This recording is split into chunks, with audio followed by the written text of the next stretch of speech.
If you look at the Ombudsman's report, it's very clear in terms of the fact that 9 out of 10 women would not have made a difference in terms of the letters being received. Back in 2019, your party promised a £58 billion package of compensation for these women.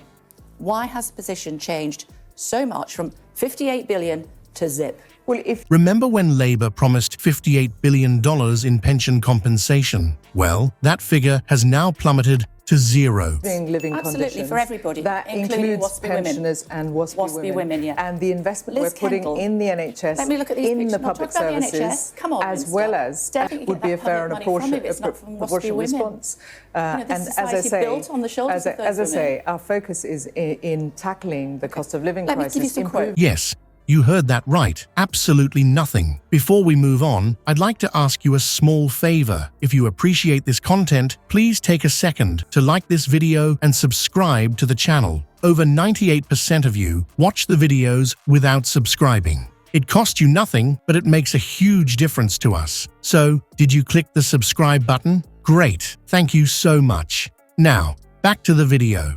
In this explosive interview, watch as a Labour MP squirms under intense questioning, desperately trying to explain away this staggering U-turn. The truth is about to come out. Pensioners. Right, can I ask you a question? Liz Kendall has been pictured with WASPy campaign promising to deliver a fair solution, as has Rachel Reeves, as has Keir Starmer. Can you understand why people don't believe a word you say? This government has apologised for that delay, but we've got to focus on the issues at hand in terms of improving the living standards of pensioners, and that's why the triple lock is critical. That's £30 billion. And it's not pretty. In 2019, Labour made a bold promise that captured headlines and raised hopes for millions. $58 billion in pension compensation. Fast forward to today, and that astronomical figure has vanished into thin air. What happened to this game-changing pledge that seemed poised to reshape the financial futures of countless Britons? The original commitment was nothing short of revolutionary. Labour vowed to compensate nearly 3.8 million women born in the 1950s who faced sudden changes to their state pension age. These women, caught off guard by government policy shifts, found themselves working years longer than expected. Labour's promise wasn't just about money, it was about righting a perceived wrong and restoring faith in the pension system. But then came the Ombudsman's report, a document that has become a political hot potato. This report, far from supporting Labour's generous stance, apparently contradicted the very foundations of their $58 billion pledge. The implications of this reversal are staggering. We're not talking about a minor policy adjustment, but a complete 180-degree turn on a commitment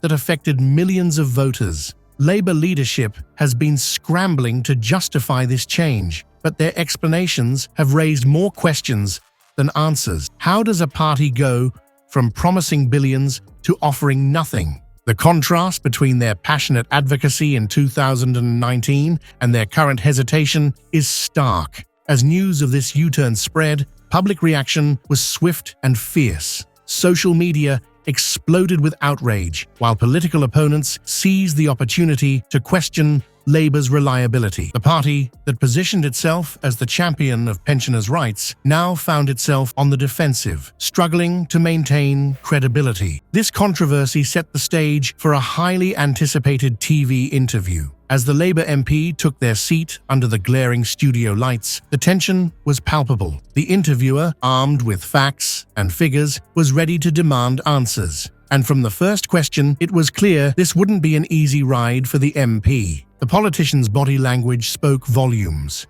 Shifting uncomfortably in their chair, eyes darting nervously, they struggled to find solid ground. As the interviewer pressed for specifics on the pension promise, the MP's responses became increasingly evasive. It was the first sign of a political facade beginning to crack under pressure. With each dodge and deflection, the interview intensified. The MP was about to face a barrage of questions that would put their political skills and their party's integrity to the ultimate test. The stage was set for a confrontation that would leave viewers stunned and potentially reshape the political landscape. As the cameras rolled, the atmosphere in the studio crackled with tension. The Labour MP's confident facade was about to be put through its toughest test yet. What followed was a masterclass in political evasion. But how long could their defences hold against an onslaught of hard-hitting questions?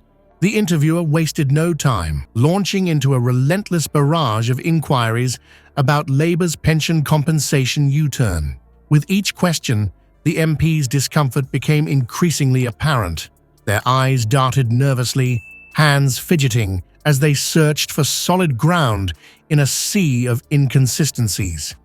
As the pressure mounted, the MP's tactics shifted from evasion to outright deflection. In a desperate bid to change the subject, they pivoted to the cost of living crisis, declaring, "We've got to focus on the issues at hand in terms of improving the living standards of pensioners." It was a transparent attempt to sidestep the $58 billion elephant in the room, and the interviewer wasn't having it. The back and forth intensified, with the presenter methodically dismantling the MP's defences. They referenced past statements from Labour leaders, highlighting the glaring contradictions between previous promises and current reality. The MP's responses grew increasingly convoluted, their credibility eroding with each stumbling explanation. In a last-ditch effort to salvage their position, the MP reached for a lifeline, an ombudsman's report. But which report were they referring to? The interviewer pounced on this ambiguity, demanding specifics. As the MP fumbled for details, it became clear they were grasping at straws.